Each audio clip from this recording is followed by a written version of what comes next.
Assalamu alaikum wa rahmatullahi wa barakatuh. Good evening, everyone. Masa al khair.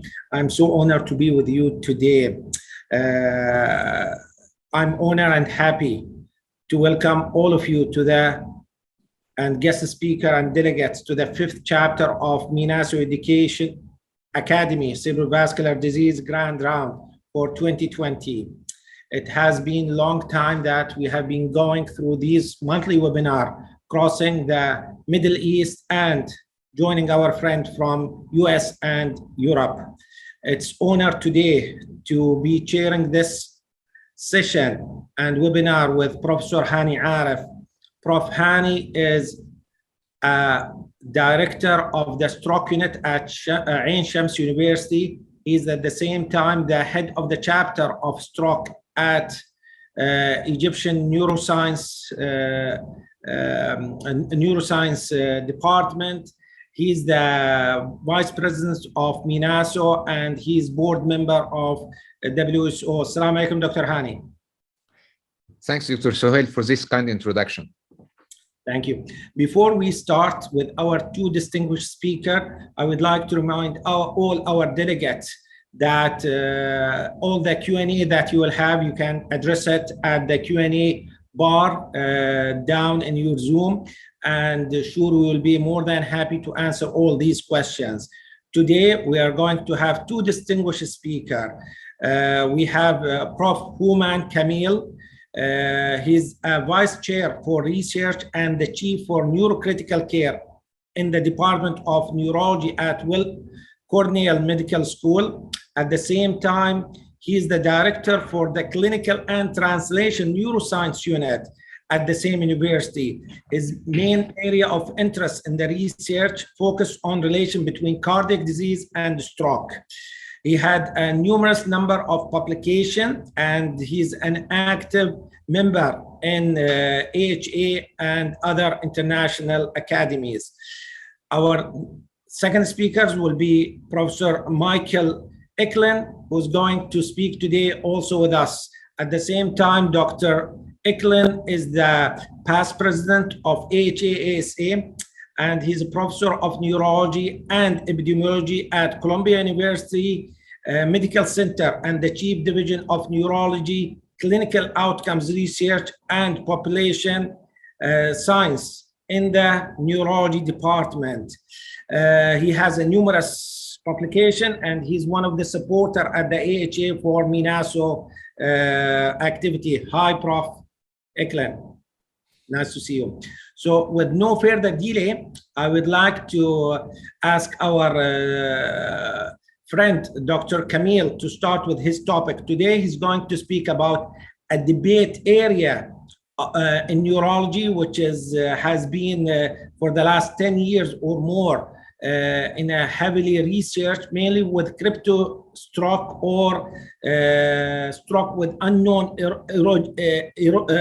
etiology. Is going to let us to know what is new in this field and what is the future in managing and diagnosis this type of stroke. We can start, Ken. Hello, everyone. I'm very excited to have this opportunity to talk to you about cryptogenic stroke and give you an update about what we currently know and also what remains to be understood. So before I start, here are my disclosures. And here is a good sort of practical definition of cryptogenic stroke.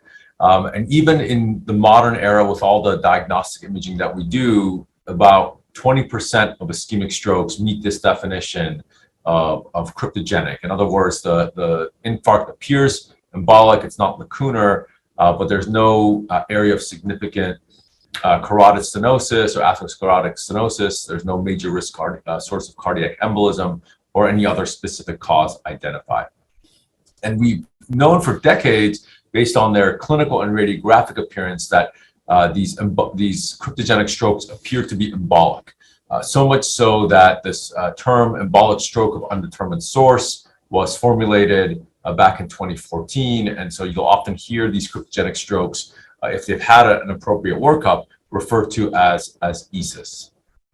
And if these really are embolic strokes of undetermined source, the question then becomes, why can't we find the source, right? What are the sources of these emboli that might explain these cryptogenic strokes that we often see in clinical practice? So I'm going to walk you through what I think are probably the two common sources of occult embolism that explain, I think, most cryptogenic strokes, and I'll walk you through some of the recent data about these two mechanisms. So let's start with the heart. And when we think of potential occult sources of cardiac embolism, I think for a long time we've worried about atrial fibrillation, which we know is a major risk factor for stroke. But it's also something that can be paroxysmal, comes and goes, usually asymptomatic. So it's possible that a patient has AFib, they're going in and out of AFib for months potentially. It eventually leads to thromboembolism, but by the time they come to your care, they're back in sinus rhythm. And so how would you know that they have this pre-existing atrial fibrillation? This was a nice study from the Medtronic group where they had a database of patients with prior stroke who happened to have an implantable pacemaker or cardiac defibrillator. And what you can see here is the patients who had AFib almost always were not in AFib at any given moment, right? So most days, these patients with AFib and prior stroke were in sinus rhythm. And so you can imagine how hard it might be if you only have the patient under your care for a few days during their stroke hospitalization to diagnose their atrial fibrillation.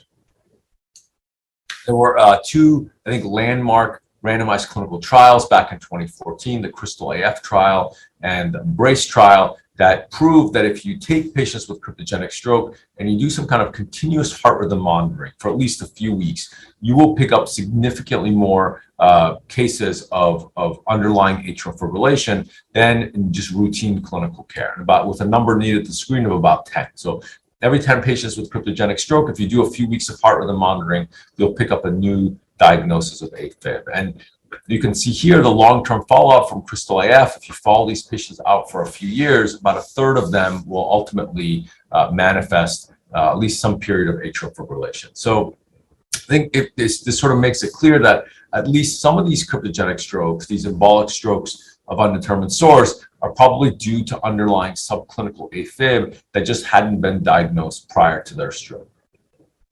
But what I think this figure also makes clear is that the majority of cryptogenic stroke is not due to AFib, right? This is sort of the gold standard way to diagnose AFib, an implantable loop recorder. And you can see that even with this gold standard, for out to 3 years after the stroke, 70% of patients do not have any evidence of atrial fibrillation. So AFib cannot be the whole story of cryptogenic stroke. And furthermore, what is with this time lag, right? So in Crystal AF, you follow people for 3 years, and yes, you can get, 30% have AFib, but, the median time to detection, given the long follow-up, was 18 months. And so how can it be that the patient's stroke was due to AFib, but then there was no evidence of AFib for 18 months afterwards? It seems hard to think that this AFib that you're detecting out here was causally related, was pre-existed the stroke and caused the stroke. And even more importantly, are the findings from the ASSERT study that even 6 minutes of AFib are associated with stroke up to months later. In the ASSERT study, about 2,500 patients were enrolled at the time of an implantation of a pacemaker or defibrillator, and then they were brought back 3 months later after the device was implanted.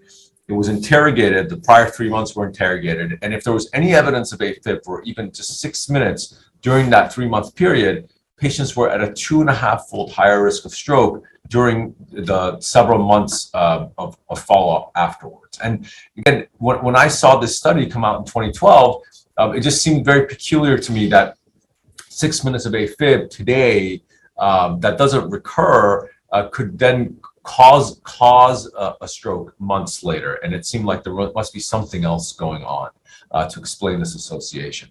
And sure enough, a couple of years later, the same group, the ASSERT investigators, published a sort of more detailed look at the data, and they went back and looked at the precise temporal relationship between the AFib and the stroke. And what they found is that among patients in the study who had both stroke and AFib at some point, a third of the cases the AFib happened after the stroke. So these patients had about a year of heart rhythm monitoring before their stroke. There's no AFib. The stroke happens, and then AFib appears for the first time afterwards. And as they themselves say, these findings call into question this idea that AFib is a necessary and sufficient cause of embolic events, at least among patients who have this kind of subclinical AFib. And it's likely that the relationship is far more complex than just AFib causing stasis and clot formation. So what else could be going on? And the idea that occurred to me and others around this time is, what if AFib is just the tip of the iceberg? And when we see, a few minutes of atrial fibrillation, there's actually deeper underlying abnormalities in the left atrium that may play a role in thromboembolism. We know that AFib doesn't come out of nowhere, right? It usually occurs in the setting of age and disease-related atrial remodeling, abnormal atrial substrate. And we know that in patients with known AFib, substrate plays a role in stroke. So here's a nice study using cardiac MRI showing that as the extent of left atrial fibrosis increases, the risk of stroke goes up in almost linear fashion. And similarly, there are studies looking at the shape, the morphology of the left atrial appendage, and finding that certain shapes are associated with a much higher risk of stroke. And this is among patients with atrial fibrillation. So we know the left atrial substrate, the underlying substrate, plays a key role in stroke in patients with known AFib. Could it also be playing a role in causing stroke before atrial fibrillation happens? So here, before you actually start seeing these paroxysms of AFib, could the underlying age and disease-related atrial remodeling be leading to thromboembolism? This was a review paper that we wrote back in 2016 where we summarized a lot of findings, but both from our group and other groups, showing that there were links between markers of underlying abnormal atrial substrate, or atrial cardiopathy, as we call it, and stroke, independent of AFib. So when you adjust for atrial fibrillation in these studies, there's no difference really in the association, suggesting that there are independent pathways between left atrial abnormalities and stroke that don't require atrial fibrillation to be present. This association seems to be especially strong for cardioembolic stroke. We had a paper last year from the cardiovascular health study where we used left atrial strain, a very sensitive marker of left atrial function, and showed that left atrial strain was associated with stroke, but especially cardioembolic stroke, and especially future AFib-related cardioembolic stroke, suggesting again that there are these pathways between left atrial structure and function and the risk of thromboembolism. Based on all this work, we put together this model where we suggested that the traditional model where the pathway from atrial thromboembolism to stroke ran through atrial fibrillation, we suggested that there actually may be a direct pathway between atrial cardiopathy and stroke that's in the absence of AFib. And obviously AFib itself worsens the risk of stroke by causing stasis, and it also feeds back and worsens the left atrial cardiopathy via remodeling. So the AFib is still a key component, but there may be an independent pathway here. And if you don't have this arrow, a lot of the data that's come out in the past decade doesn't really make sense, right? Why only 30% of embolic appearing strokes show AFib even after several years of heart rhythm monitoring? Why would only 6 minutes of AFib be associated with stroke? It doesn't really make sense unless you think of the AFib as a sort of epiphenomenon of the underlying atrial cardiopathy. And then most importantly, why are you seeing strokes before AFib happens? In the traditional model, this is very hard to explain, but with this model, it's very easy to explain. The atrial cardiopathy first causes stroke and then later atrial fibrillation. So we think this model better fits the data, and it's conceptually very interesting. But I think the reason it's really exciting is that it has some therapeutic implications, because we know that in patients with atrial fibrillation, anticoagulation is very beneficial in preventing the risk of stroke. And so it could be intuitive to think that maybe the same thing would happen in people who have atrial cardiopathy, but no atrial fibrillation. So at this point, some of you may be saying, yeah, this all sounds good, but what about the ESUS trials? Navigate ESUS, Respect ESUS. They enrolled over 10,000 patients collectively with ESUS, randomized them to NOAC versus aspirin, it found absolutely no difference in the rate of stroke if a lot of cryptogenic stroke was due to underlying atrial cardiopathy, atrial fibrillation. Wouldn't you expect to see at least some signal of benefit? And I think that's a very good point. And in my mind, and many others who are working in this field, the reason we think those ESUS trials didn't show benefit is that cryptogenic stroke or ESUS is not all about the heart. In fact, it's probably at least half about non-stenosing atherosclerotic plaques that we don't currently recognize in clinical practice. And that's what I want to talk about in the second part of my talk here. Traditionally, the way we've diagnosed large artery atherosclerosis as a cause of stroke is by looking at the degree of luminal narrowing on our angiograms, right? Catheter angiogram, CTA, MRA, it's all based on the degree of stenosis, and you'll often see a radiology report saying no hemodynamically significant stenosis, and the team sort of moves on and looks for other sources. But we know from a lot of cardiology literature and studies and experience that you can have vulnerable plaque that does not cause narrowing of the lumen.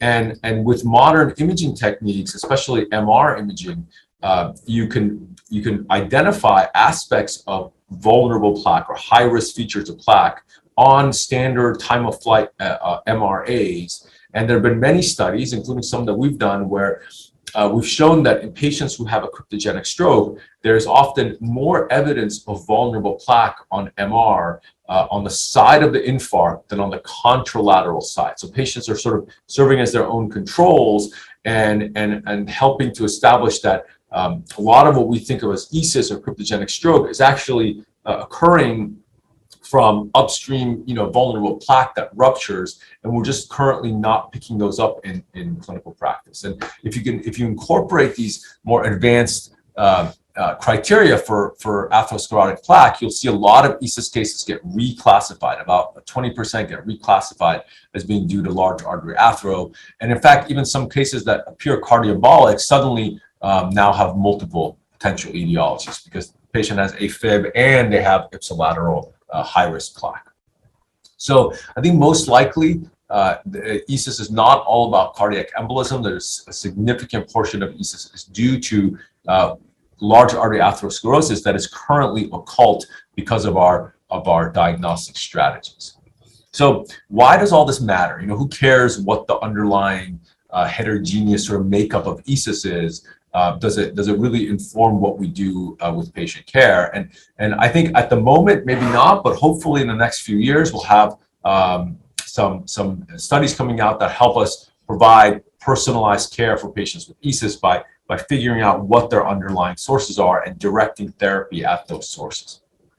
We know from secondary analyses of trials that this heterogeneity of underlying sources of ESUS may have implications for example, antithrombotic management. So some colleagues of mine, Will Longstreth, David Tershwell, Mitch Elkin, and others looked at data from the WARS trial, which compared warfarin versus aspirin in patients with non-cardioembolic stroke. And WARS did not find any benefit of warfarin in the overall population. But what Will Longstreth and others found was that if you stratify the WARS population by their baseline level of NT-proBNP, which is a natriuretic peptide secreted by the ventricle and the atrium and can often correspond to left atrial disease, then you see that there's a significant benefit of warfarin as patients' NT-proBNP levels increased.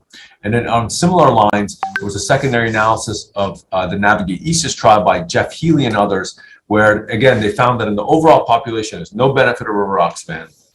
There's no benefit of rivaroxaban in patients with normal left atrial diameter, but in patients with enlarged left atria, there was a substantial benefit of rivaroxaban, which again supports this idea of a thrombogenic left atrial cardiopathy that might benefit from anticoagulation.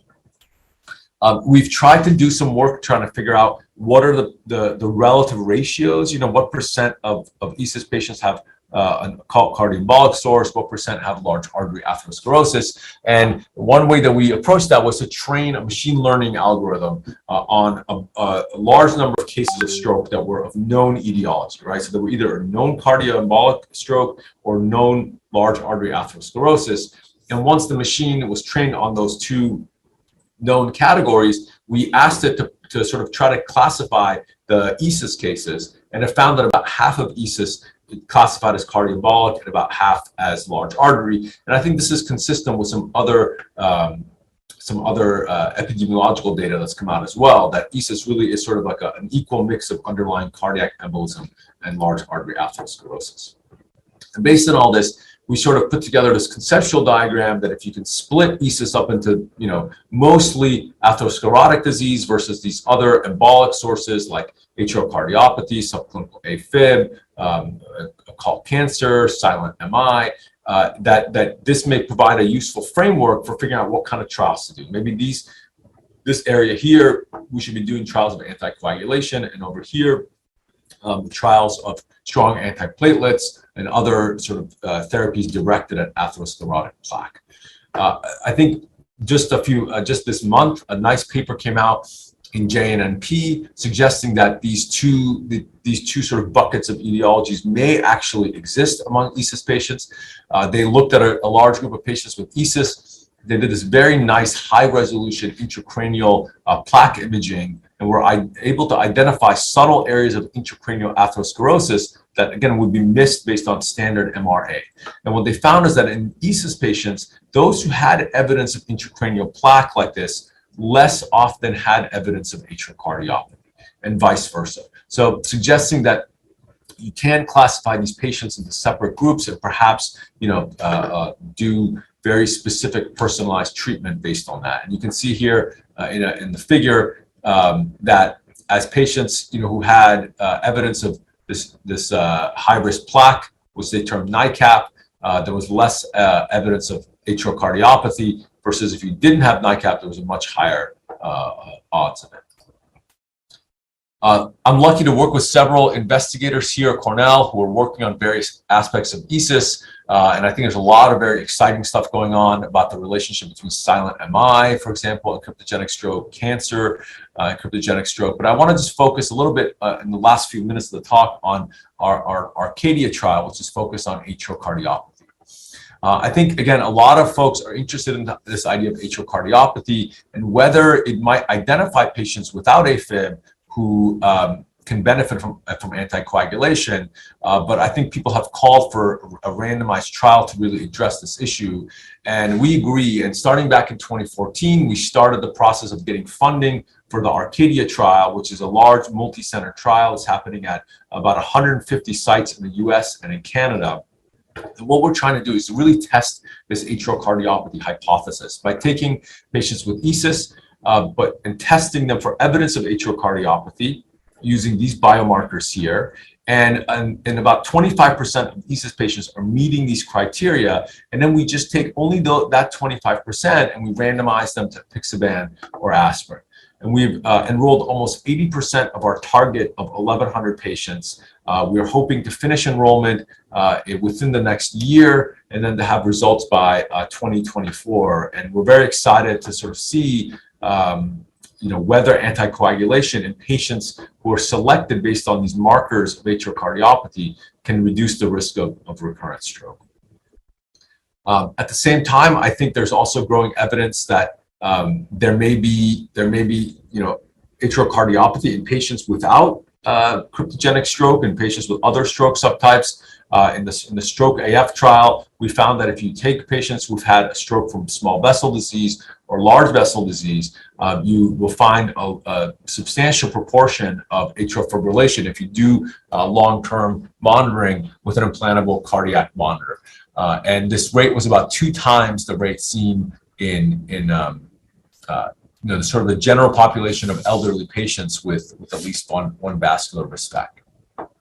And building on that, investigators in Europe, headed by Mira Katan, are doing a trial called MOSES, where instead of just looking at patients with cryptogenic stroke, they're enrolling all patients with ischemic stroke. They're using mid-regional pro-atrial natriuretic peptide, or pro-ANP, as a probably more specific marker of atrial cardiopathy. And then if patients meet criteria for that, then they get assigned to a DOAC or aspirin and fall for recurrent stroke. So I think there'll be much more news to come on this idea of atrial cardiopathy. And again, there's other aspects of cardiac embolism that are currently being studied. And if you look at the landscape of sort of preventive therapeutics that are available for preventing cardiac embolism, there's a whole lot of really exciting stuff happening, devices, new drugs that are coming online. So I think the more we can understand these occult sources of cardiac embolism, the better we'll be able to design therapeutic trials to prevent the risk of recurrent stroke. And I think that's going to be a very exciting aspect of care for patients with cryptogenic stroke over the next few years. I'll stop there. Thank you very much. Thank you, Dr. Camille. It was a very nice presentation, and you went through a lot of points, which if I would summarize part of that one, ESUS or cryptogenic is not about heart only. Still, many ESUS trials came negative regarding the cardiac etiology and advanced imaging, MRI looking for imaging wall for intracranial plaque or extracranial plaque also. And currently all the trials of ESUS came negative. Thanks again. Unfortunate, Dr. Camille is unable to join us tonight, but Dr. Eklund is here to answer all the questions which will be directed to him. And I will give the steering for Dr. Hani Arif. Please, Dr. Hani. Thank you, Dr. Camille, for this presentation. We hope, of course, that you will share us this live. But anyway, we have, of course, with us Professor Dr. Mitchell Kent. Professor Dr. Mitchell is a professor of neurology and epidemiology, head division of neurology clinical outcomes in Columbia University in New York, and he is the past president of the AHASA. We are honored that one of our neurologists is heading this magnificent society. I guess this is only you and Ralph only who chaired this organization. And it's a great honor for us as a neurologist. He will talk about ESUS antiplatelet versus anticoagulations. If you have any questions, just put it in the chat box, and we will take questions afterwards. Please, Dr. Mitchell. Thank you so much, Dr. Suhail and Dr. Hani Arif. It's great to see you and to be here with you this evening. I hope everybody's having a terrific evening. And I am going to talk about ESUS, similar to what Dr. Kamel just talked about. And we'll talk a little bit more in detail about antiplatelet versus anticoagulant therapy in that setting. But some of the themes that Dr. Kamel brought up will appear in my talk as well. Here are my disclosures, and the BMS Pfizer Alliance and Roche Diagnostics are relevant to that Arcadia trial that Dr. Kamel mentioned that we collaborate on. So I think by now it's pretty much axiomatic that the type of stroke somebody has really determines the treatment that they're going to receive. So, for example, if somebody has carotid stenosis, they're going to get revascularization followed by antiplatelet and statin therapy. If we find atrial fibrillation, then they will go on anticoagulation. And if people have small vessel disease or intracranial stenosis, then risk factor control together with antiplatelet, sometimes dual antiplatelet therapy, as well as statin therapy becomes the optimal treatment. But as Dr. Kamel mentioned, a significant proportion of strokes are what we would say are of undetermined cause or cryptogenic. Here I show you some data from the Northern Manhattan study, which is a study that was initiated by my colleague and really my mentor, Ralph Sacco, who Dr. Arif just mentioned as being a past president of the American Heart Association. And in our data from the Northern Manhattan study, approximately a third of patients had cryptogenic or unexplained strokes. And now, of course, we use this newer definition of unexplained strokes, embolic stroke of undetermined source, or ESUS.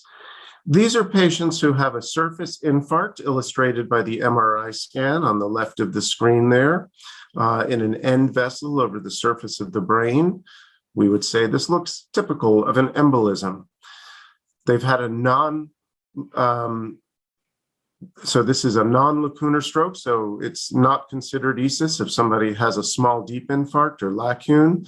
To call it ESUS, they have to have no evidence of extracranial or intracranial stenosis of at least 50%. No major risk cardioembolic source of embolism based on at least a transthoracic echo and at least 24 hours of cardiac monitoring. This all done to exclude atrial fibrillation or flutter, valve problems, or significant left ventricular dysfunction. And of course, no other specific cause like dissection or vasculitis found.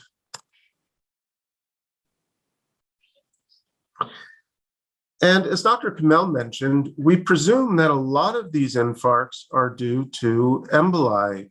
And now, of course, we live in the era of endovascular therapy. And so we can examine the clots that are extracted from patients undergoing mechanical clot extraction and look at them under the microscope. And in this study done by a group of German investigators, really interesting idea, what they did was to look at the different cellular components of clots removed from stroke patients.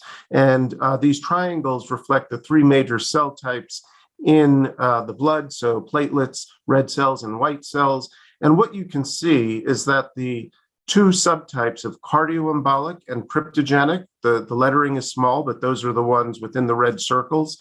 The clot characteristics, the cellular components, are very similar between cardioembolic and cryptogenic as compared with atheroembolic and other determined causes like vasculitis and so forth.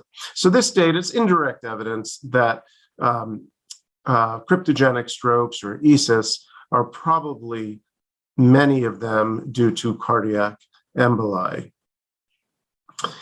We know that a lot of these infarcts, as Dr. Kamel was showing you also, a lot of these patients, if we follow them with cardiac monitoring over time, we're likely to detect atrial fibrillation. A full 30% of people who are monitored for 3 years are shown to have atrial fibrillation in the Crystal AF study, for example.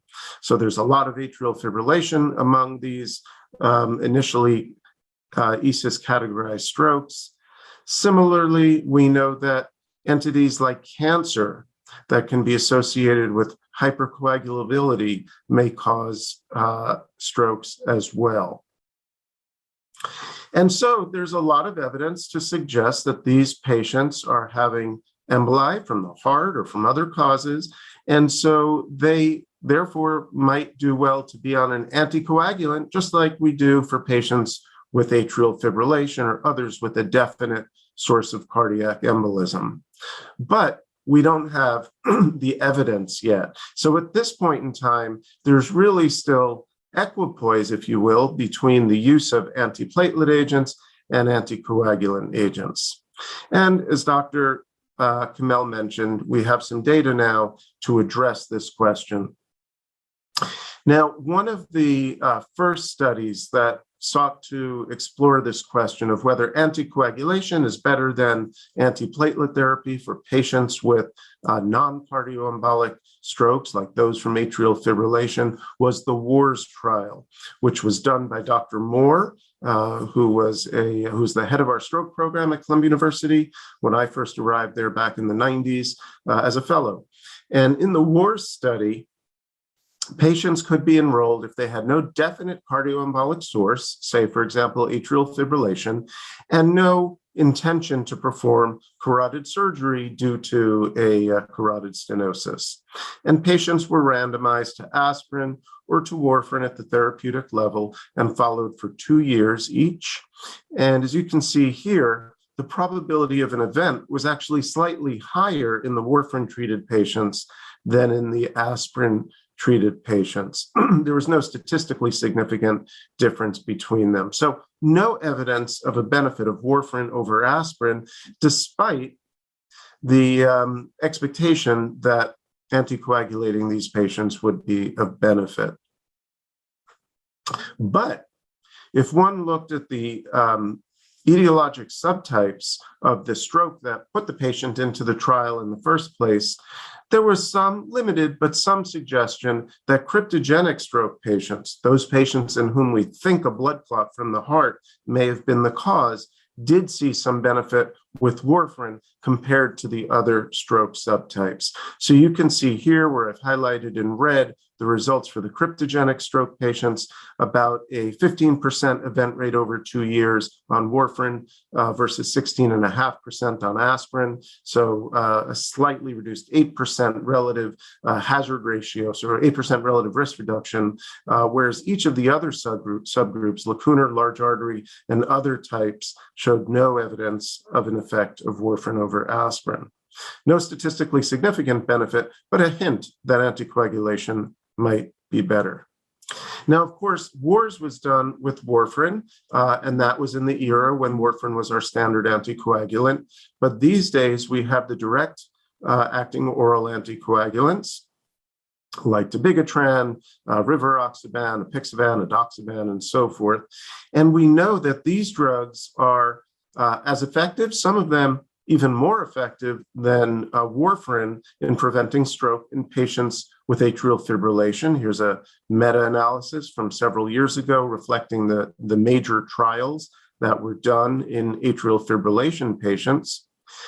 And in addition to being as effective as warfarin, the DOACs have a lower risk of intracranial hemorrhage compared to warfarin. Again, in meta-analyses, an indication of about half the risk of intracerebral hemorrhage compared to warfarin. So compared to 20 years ago when WARS was done, we have better agents to use in the setting of stroke and potentially in the setting of cryptogenic stroke or ESUS. So let's talk in a little bit more detail about the trials then that were done looking specifically at ESUS patients. The first of these is the RESPECT ESUS trial, which used dabigatran. The study included over 5,000 patients with ESUS. Patients could be over the age of 18. If they were 18 to 59, they had to not only have the ESUS, but an additional risk factor as well. If they were over the age of 60, then they could be enrolled without any other risk factors if it was within 3 months of the stroke or within a 6-month window if they had an additional risk factor as well. They had to have at least 20 hours of cardiac rhythm monitoring to rule out atrial fibrillation, and atrial fibrillation for the purpose of this study, and in fact, for most cardiologists, is at least 6 minutes in duration. And patients were randomized then to aspirin 100 milligrams daily versus dabigatran at a dose of 110, or at least in the US, the standard dose would be 150 milligrams twice a day. The primary outcome in this population of stroke patients was recurrent stroke. And here you can see the baseline characteristics of the patients. And just to point out that the average age was about 64, 65, about 1/3 of the patients were women, 2/3 were men. Most of the patients, about half of them, were from Western Europe, only about 10% from North America, and from Central Europe as well, and then about 20% or so from Asian countries. Most of the patients were white, and you can see at the very bottom of the table on the left there that these are patients with essentially mild strokes with a median NIH stroke scale score of about 1. And about 18% or so of patients had a previous history before the qualifying stroke that put them into the trial of previous TIA or stroke. And here are the results from RESPECT ESUS, the primary outcome of first recurrent stroke. And first of all, you can see that the results were not statistically significant, p-value 0.1, although the hazard ratio of 0.85 suggests that there was some evidence, a 15% reduction in risk of recurrent stroke for patients on dabigatran versus aspirin. It just didn't rise to the level of statistical significance, but about a 4.1% risk of recurrent events in those on dabigatran compared with 4.8% for those on aspirin. One interesting thing to note about the curves, though, is that they diverge after about a year or so. So although there was no clear benefit within the first year, there does perhaps some indirect evidence of a benefit occurring beyond that time, with dabigatran patients flattening out a bit in terms of risk and the aspirin-treated patients increasing. Perhaps this is an indication that if the study had gone on longer, patients were followed longer, that there might have been a benefit. Here you can see the result, the main result for bleeding, which was similar in the two groups. And here you can see the results for other outcomes. So ischemic stroke, composite outcomes. Notice that other undersecondary outcomes, disabling stroke was significantly reduced on dabigatran, although the event rates were lower for both groups. And this, of course, is a secondary outcome, and so is not enough to drive our treatment decisions, but perhaps does provide food for thought for future studies, and again, suggests the possibility of some benefit. What if we look in respect ESUS at specific patient subgroups? Again, you can see at the top there, the overall effect, that 15% reduction, which is just barely touching the line of significance. But if we look at the age groups there, you can see that there's a suggestion of a benefit in favor of dabigatran for patients who are over the age of 75. And there's also a benefit on a lower dose of medication, which could also in part reflect older patients. So a couple of things that come out of these data, again, indirectly, are that perhaps older patients who are more likely to develop atrial fibrillation, and as you follow people longer with unexplained stroke, that benefit that begins to appear may reflect the fact that patients are manifesting atrial fibrillation as they grow older and are followed longer in the study. Again, not directly shown, but if we drill down and think about the data, that might be a suggestion. Here you can see the results for bleeding, which were not significantly different for the main safety outcome of major bleeding. But if you look at major or clinically relevant non-major bleeding, then there's a 1% absolute difference in bleeding, which occurred more frequently in the dabigatran group. That was a significant increase. So with regard to respect ESUS, then, the conclusions are that in patients with a recent history of ESUS, dabigatran is not superior to aspirin in preventing recurrent stroke, and the incidence of major bleeding isn't greater in dabigatran-treated patients than in aspirin patients, but there were more clinically relevant non-major bleeding events in the dabigatran group. Now let's turn to the next major ESUS trial, which is the Navigate ESUS study, another industry-funded trial, this one looking at rivaroxaban instead of dabigatran. The study enrolled patients over the age of 50, so that's an older patient group with ESUS, and here there were over 7,000 patients included. They could be enrolled within 6 months of their stroke, and if they were 50 to 59 years, they had to have another risk factor. Over the age of 60, no additional risk factor needed. Interestingly, patients did not have to have intracranial vascular imaging, so they could have, in fact, had intracranial stenoses. We wouldn't know. I think about 20% of patients had it done. And again, just like in respect, patients had to undergo at least 20 hours of cardiac rhythm monitoring for atrial fibrillation, and they excluded patients who had loop monitors placed. The treatment in this case was aspirin at a similar dose, 100 milligrams daily, versus rivaroxaban at a dose of 15 milligrams daily, slightly less than the dose often used for atrial fibrillation. And the primary outcome here was the first recurrence of either ischemic or hemorrhagic stroke or systemic embolism. Baseline characteristics pretty similar to respect ESUS. patients a little bit older at about 67. Again, about 2/3 were men. That's the same. About 70% or so were white. You can see about 18% had a previous history of stroke or TIA. And again, just under half of patients were from Western Europe, and then the others in North America, Eastern Europe, and Asia, and a smaller percentage in Latin America. And the median NIH stroke scale was exactly the same, a 1. So similar patient population. With rivaroxaban, though, you can see here in the curve on the left, there was no evidence of any benefit whatsoever with rivaroxaban compared to aspirin. The hazard ratio 1.07, essentially flat. And on the right, you can see the major safety outcome of bleeding, major bleeding, and patients who were on rivaroxaban had a higher bleeding rate than those on aspirin. Secondary outcomes here, really no different between the two groups. Here, if we look at subgroups, no real convincing evidence of benefit for any particular group. There was some suggestion that Asian patients would do better on aspirin and that Western European patients did better on rivaroxaban. One has to be very careful in interpreting these kinds of subgroup analyses, though.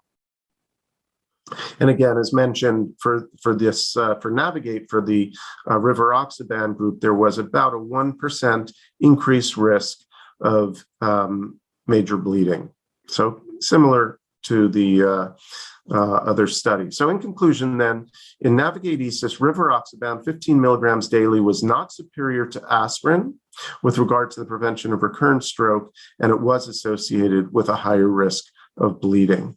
So this is why the American Heart Association, American Stroke Association guidelines say that with regard to ESUS, in patients with ESUS, treatment with direct oral anticoagulants is not recommended to reduce the risk of secondary stroke. In fact, it's given this classification level of 3, which means don't do it because it could cause harm. That's looking at all the patients together. Dr. Kamel discussed in his talk the possibility that there might be subgroups of patients with ESUS who would benefit from anticoagulation. And there's some evidence that comes out of RESPECT and Navigate that helps us address this question. Here's evidence that in RESPECT, where they did allow continuous monitoring of patients, those patients who went on to have atrial fibrillation and subsequently have a stroke did see a benefit from being on dabigatran versus aspirin. There was a lower event rate for those on an anticoagulant than aspirin if they developed atrial fibrillation during the course of the study. They couldn't have it at the beginning, of course, but they could have developed it later. In Navigate ESUS, they measured a number of other biomarkers and did a whole series of secondary studies that are really interesting to look at. This is one of them, looking at evidence of left ventricular dysfunction. And what you can see here is that for patients who had no evidence of left ventricular dysfunction, that's the darker line there. I think you can hopefully see my cursor. So those two lines there for rivaroxaban versus aspirin in the middle show that if you had no left ventricular dysfunction, then there was no benefit for rivaroxaban over aspirin. But for those who did have evidence of LV dysfunction, illustrated in the blue bar, the light blue bars, those who were on rivaroxaban had a lower event rate down here on the bottom compared to those on aspirin, which had the solid line, suggesting maybe no benefit overall, but for those with left ventricular dysfunction, there's evidence of benefit. Similarly, they did an analysis looking at atrial characteristics and found that patients who had an enlarged left atrium, at least 4.6 centimeters, they did better on rivaroxaban than on aspirin.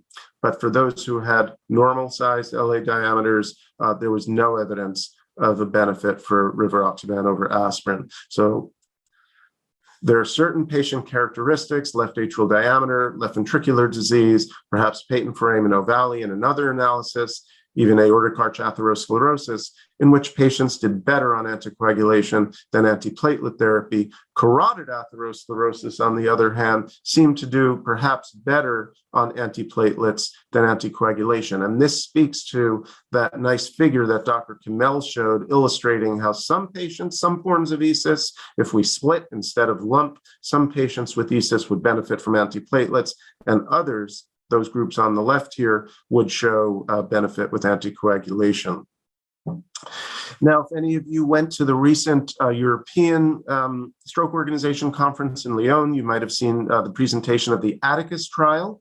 I couldn't be there, unfortunately, but was interested to see the results. They took a similar approach. They looked at patients who had ESUS, and at least one of these non-major but suggestive risk factors for cardiac embolism. So left atrial size enlarged, spontaneous echo contrast, low left atrial flow velocity, atrial high rate episodes. So maybe not diagnosed as atrial fibrillation, but perhaps PSVT, for example, high CHA2DS2-VASc score, and PFO that wasn't closed. And these patients were randomized to apixaban versus aspirin. And they used as a primary outcome an MRI at 12 months to look for silent disease, using that as a biomarker of an indication of stroke. And they found that there was no benefit for those in the apixaban group compared with the aspirin group. And a full quarter of their patients developed atrial fibrillation over time. The study was small, like there were only 352 patients. The larger study might have shown more of a benefit. But for now, again, no proof that even in this subgroup of patients, there's benefit. Now, Dr. Kamel also mentioned the results of a sub-analysis of the WARS study, in which, under Will Longstreth's leadership, we measured levels of NT-proBNP, a marker of left atrial dysfunction, in the stored blood samples from the patients in the WARS trial. WARS was completed back in the 90s. Stored blood specimens were kept. And so we were able to go back and measure those for NT-proBNP. And we found that those who had elevations, pretty elevated, 750 picograms per ml or higher, those patients did have a lower event rate on warfarin than on aspirin. You can see that in the bottom figure there, whereas those whose NT-proBNP was not markedly elevated, there was no benefit of the anticoagulation with warfarin.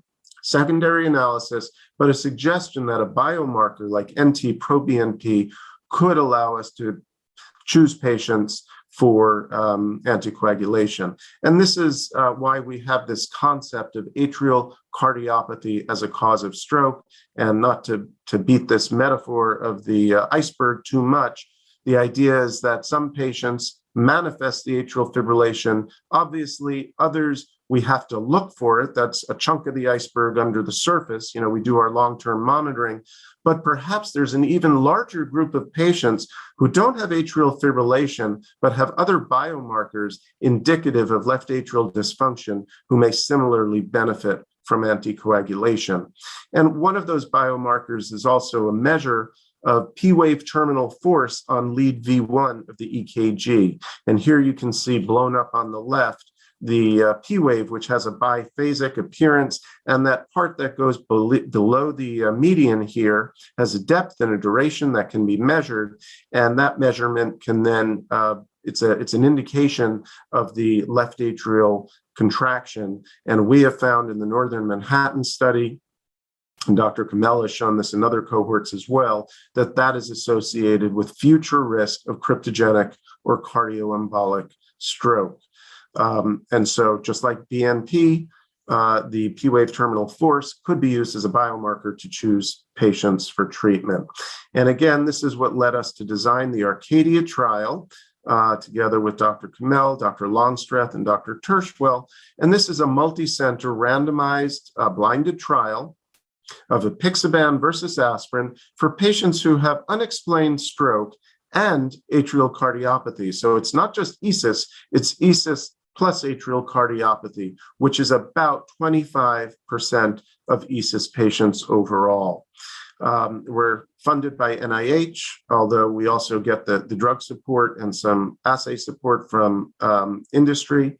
And our primary hypothesis is that apixaban will be better than aspirin in preventing recurrent stroke in these patients, ESUS atrial cardiopathy, just like in atrial fibrillation patients.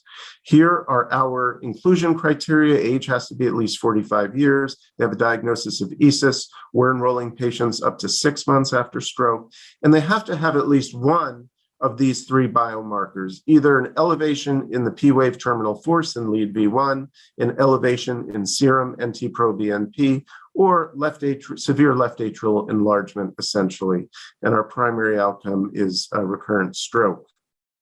As Dr. Kamel mentioned, we are about 80% of the way through recruitment. We're still adding sites. You know, the pandemic slowed things down a little bit, but we hope to finish the study in the next, or at least recruitment in the next year. And we're looking at cognition in a subgroup as well.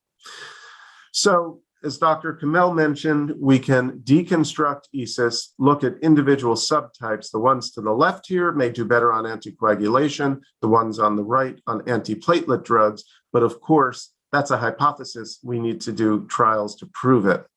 Finally, we could ask the question, why, we're talking here about antiplatelets versus anticoagulant. Why not use a belt and suspenders approach and treat with both agents together? And in the COMPASS trial, that's just what they did. This was not a stroke trial, so it just provides indirect evidence for us, perhaps. But they looked at patients who had stable coronary disease or peripheral arterial disease, almost over 27,000 patients. They excluded people with a recent stroke, in fact. But they had three treatment groups: aspirin 100 milligrams a day, rivaroxaban 5 milligrams twice a day, so a low dose, or the combination of rivaroxaban at 2.5 milligrams twice a day and aspirin 100 a day. So again, three groups: aspirin, rivaroxaban, or the combination together. And they looked at a composite outcome, and they had to stop the study early because the combination therapy was better. As you can see here on the left, patients on aspirin had the highest event rate, those on rivaroxaban alone, intermediate, and the rivaroxaban plus aspirin together had the lowest event rate. And the hemorrhage rates were low in all groups, but a little bit higher in those in the rivaroxaban alone, which was a higher dose of rivaroxaban than in the combined group.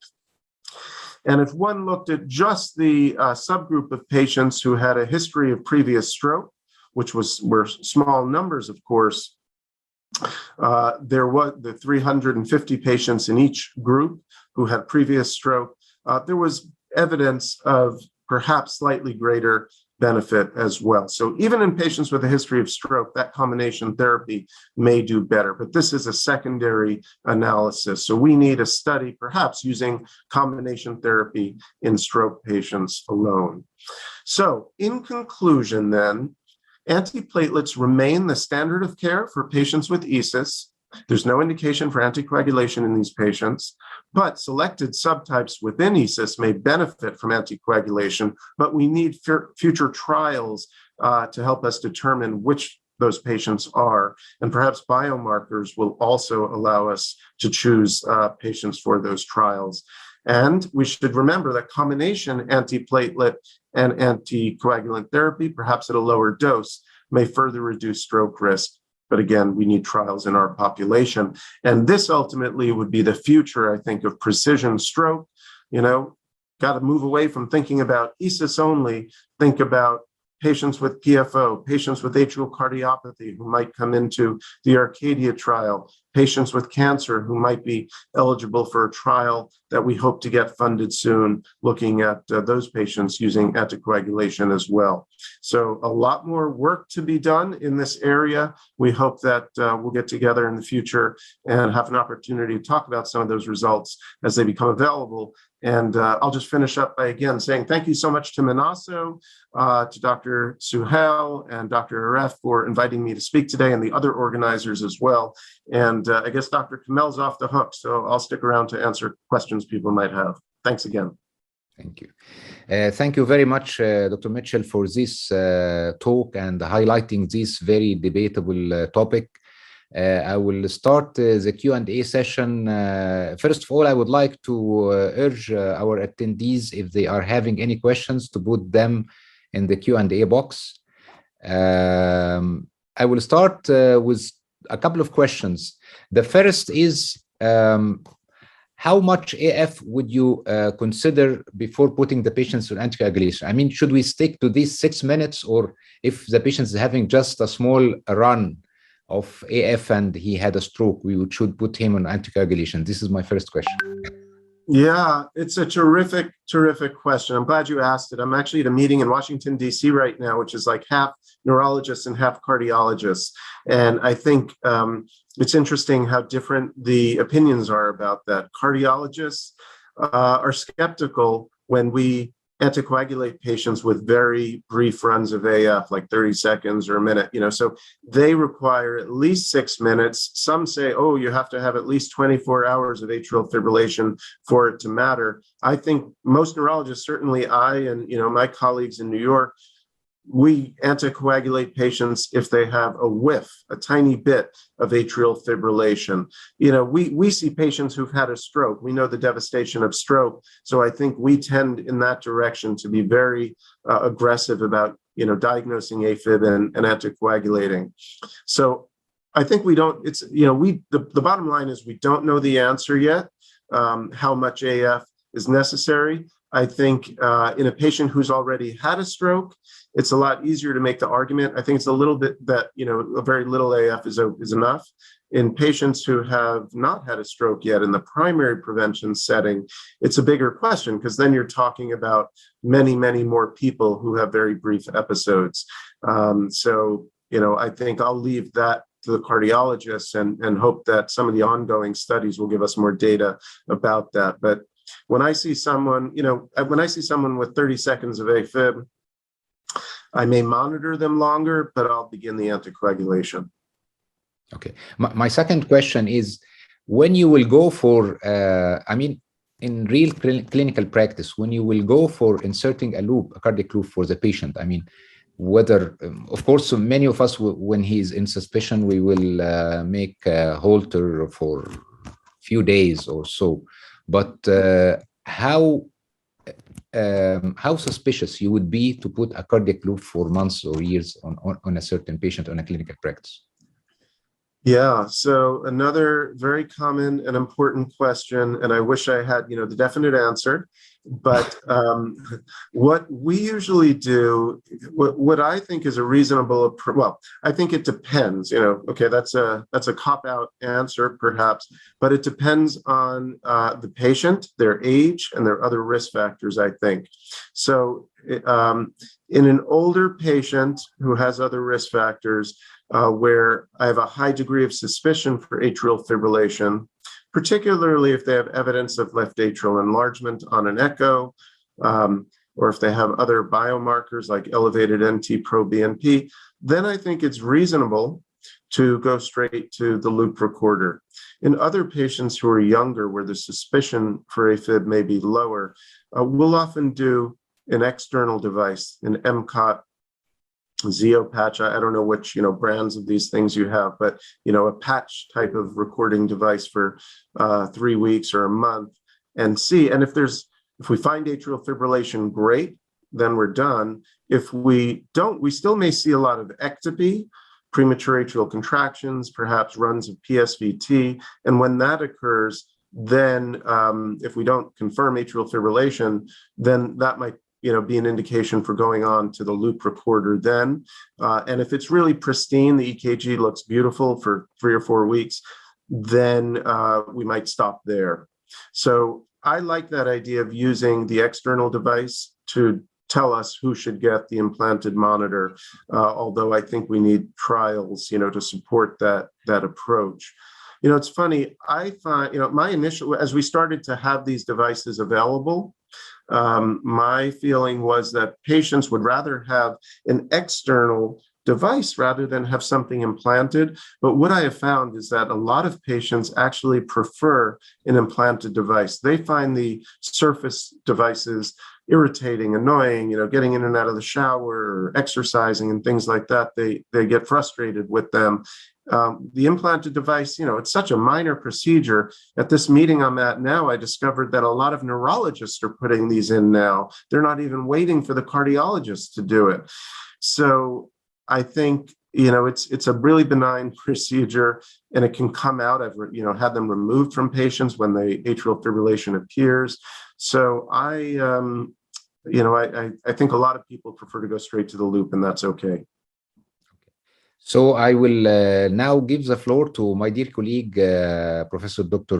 Suhail Al-Rukni. Dr. Suhail, of course, is the president of the MENA Stroke Organization. So please, Dr. Suhail. Thank you, Dr. Hani.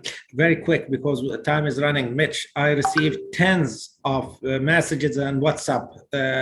Would like to thank AHA for these nice collaboration and the nice presentation that you and Dr. Camille did. Many audience from Middle East. I will start Dr. Sumaya Bajamal from Jeddah. Hi, Sumaya. Her question is there any data regarding using dual antiplatelet in ESUS patients? Good question. Not any real trial data that I'm aware of for secondary prevention. Not that I'm aware of. There could be. We'll have to look for that. It's a good question. Thank you. Okay. Second question from Dr. Muhammad Al-Kuwaiti from Alain. His question is, thanks, great presentation. I had a question on definition of ESUS. Many trials vary with their work up before diagnosis ESUS. How extensive would you work up such patients before diagnosis ESUS? Well, I'm in favor of a pretty thorough evaluation. I pointed out that RESPECT ESUS required intracranial vessel imaging, Navigate ESUS did not. So even in the clinical trials where things should be done perfectly, there are differences, as you heard. In the Arcadia trial that we're running, we require everybody to have intracranial and extracranial vessel imaging and echo, and at least 24 hours of monitoring. Most patients get a lot more than that. We also do a lot of transesophageal echoes just at our hospital. We don't require that for the trial. My feeling is that although the yield is low on TEEs, it ain't zero. And, sometimes you get surprised and find things that are relevant. It could be a fibroelastoma or some valve disease or spontaneous echo contrast and so forth. So I'm in favor of an aggressive evaluation, particularly in younger patients. And Mitch, when you say regarding the intracranial imaging, are you leaning here towards CT angio or doing MRI wall image? Really CTA or typical MRA or even ultrasound we allow in our trial, and I think is okay unless it can't be done. Vessel wall imaging is great. I think it's really still in the research stage. Dr. Kamel, I think he showed some data on it, and he does a lot of work in this area. Again, it's more of at the research level. It's very center dependent. So not every place can do it well. And frankly, we don't do it very well. So I don't use it a lot. Dr. Deep Kite from Dubai has a question. What is the rationale of why intracranial degree of stenosis is not measured for all, and why only 15 milligram of rivaroxaban instead of 20? Yeah, I don't know that I have a good answer to why they chose 15 milligrams rather than 20. I think just to lower the risk a little bit. It's a good question. I think the other point was about the degree of stenosis in intracranial disease. Yes. Yeah. So that's just a standard 50% is what we use. Again, it's arbitrary, but it's the one people have used. I think that's another fair question because probably, we know from the cardiac literature that most of the atherosclerosis in disease is in the vessel wall. And most people who have an MI don't have a significant stenosis. They have plaque in the wall that ruptures, leads to a clot, and so forth. And I think that probably doesn't happen in the carotid artery so much, but it can happen intracranially. But that remains a pretty controversial topic because we don't have great ways of imaging like the cardiologists do. We don't do intracranial vascular wall ultrasound and things of that sort. So we just need more data on that. How routinely you will do in cryptogenic stroke patients a cancer workup in these patients? Well, not routinely, but in people who have any other suspicious finding, elevated, inflammatory markers or abnormality on a chest X-ray and so forth, we'll do CTs of the chest, abdomen, and pelvis, and cancer markers. So if there's no obvious answer, then we will go ahead and do that. Dr. Navi from Cornell, who is putting together this TEACH-2 trial looking at anticoagulation in cancer stroke patients, says that about 10% of ESUS are due to cancer. So it's not uncommon. Interest. Last question from my end here, Mohammed. Dr. Hani, Dr. Al-Kailani, who's a friend, asked a question. In a patient of recurrent stroke, more than one, but still of undefined sources, would you consider anticoagulation superior to antiplatelet, which means that patient has been on antiplatelet, failed antiplatelet, between two brackets, coming with another stroke? It's certainly a reasonable thing to do. A lot of people do that. No evidence supporting it. The question always comes up, that's the so-called, as you said in brackets, aspirin failure. What does failure mean? Does it mean they didn't take the medication? Might they have some aspirin resistance phenomenon or Plavix resistance phenomenon? So we'll sometimes test for platelet reactivity in that case, make sure that they are responsive. It is a reasonable approach, though, because we didn't really talk about the Averroes trial. But in that trial, in which patients were on apixaban versus aspirin, there was really no increased bleeding risk on apixaban. So, for many intents and purposes, apixaban is no riskier than aspirin, at least in a clinical trial population, a little bit selected, maybe not like the people we see every day. But, I try to reassure patients that apixaban doesn't seem to have a markedly increased risk of bleeding. So I think it's okay to do that. Apixaban only, or apixaban with aspirin like COMPASS study? No, I tend to use apixaban alone. These patients who then fail, we were talking about this topic here today at this meeting as well, people who are coming in, we were talking about DOAC failures in atrial fibrillation. So people, with AFib who have an event, maybe they should have aspirin added to it. But you get into these situations where we just don't know the answers, and we stop talking about evidence-based treatment, and we're really doing it on the basis of experience-based treatment. And I think those were all reasonable options, frankly. Thank you. Hani. I guess I have other questions, Hani. Okay. There's many on. If I can ask a few of the questions here. Mitch, how about elevated troponin in acute stroke? That always coming across. Troponin high, when to worry? So troponin, evidence of cardiac injury? Injury, Yeah. or secondary to ischemic stroke? Oh, yeah. Well, probably there can be a slight increase in troponin from the stroke. It shouldn't really be, markedly elevated, and it's usually an indication of cardiac damage. So I think that certainly in the setting of cardiac injury, embolic stroke can occur. We see that not infrequently. Whether that should influence the long-term prevention is unclear. We'll usually do long-term monitoring in those patients. We may anticoagulate in the short term as well, but not commit them to a long term of anticoagulation. Interesting. How do you recommend us as a routine for these type of cryptogenic stroke or ESUS to do the NT-proMP, or it's leave it for the research we have?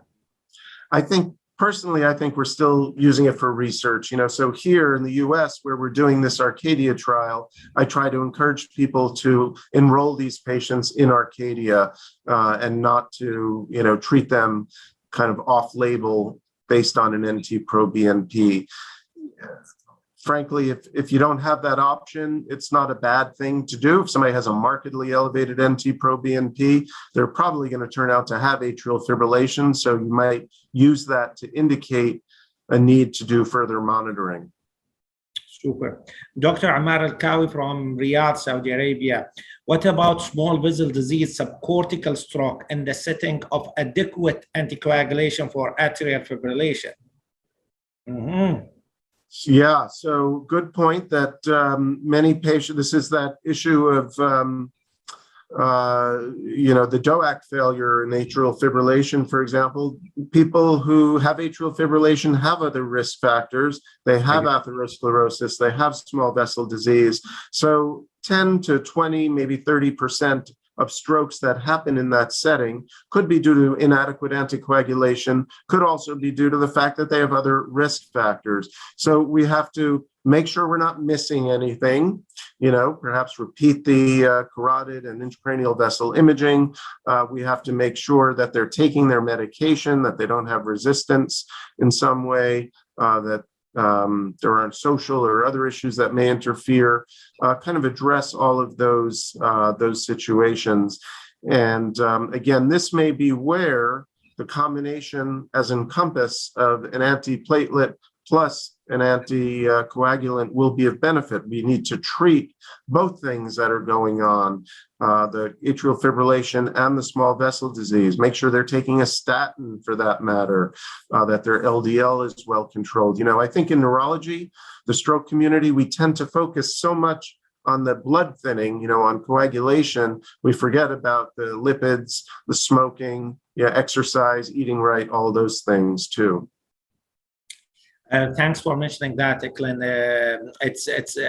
And that's what I'm telling the resident. You should look to the stroke as multi-risk factors, not just the debate about anticoagulation, antiplatelet. There's a question regarding the PFO, when to interfere and when to anticoagulate. Well, what we'll often use is the ROPE score. I don't know if people are familiar with the ROPE score, but it's a way, it kind of quantifies our intuition about which patients with stroke and PFO, the PFO may in fact be causative. So in a 20-year-old who has a stroke after sitting around playing on his computer all day, I have a patient like this, and has a PFO, then the ROPE score is very high, and there's a high likelihood that the PFO was related. In a 70-year-old with hypertension, diabetes, and so forth, then they may have a PFO because 20-25% of people do, but the ROPE score would be low and the PFO is probably not causative. So when the ROPE score is high, when the patient is young and doesn't have other reasons, nowadays and they're under the age of 60, then we will move towards closure. We do a lot more of that since the trials demonstrated benefit.